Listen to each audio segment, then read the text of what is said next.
So the application pretty much set the goal for how much water you want to drink per day. Then all you have to do is tap on the plus icon here, and it will customize how much water that you drink, and you just add it. It's very simple. At the top here we see the amount. If I tap on that option, I can also adjust the amount of water that I want to set for my daily goal. So you can also delete all of these and set them back again by just tapping and delete all cups.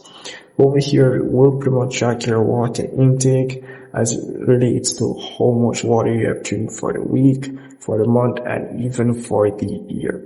And the plus icon down here pretty much set the unit as it relates to how much water you have drink. So, and the settings option here, nothing much, just the remove as feature, and you get a pro widget, nothing much. So if I do tap on it, they do offer a subscription. As you can see here, you do get it for, let's say, $3.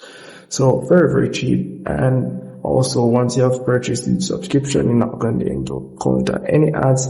I haven't encountered any ads as it relates to this application. So very good application if you're going to track your water intake and it keeps track of anything. And do make sure to add, once you drink a glass of water, do make sure to add it by tapping the plus icon here, and you can customize how much water you drunk or whatever the case is.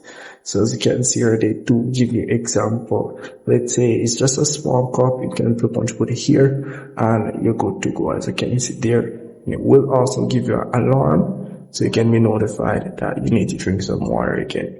So that's it. If I missed anything, comment below, and I will see you guys on the next tutorial.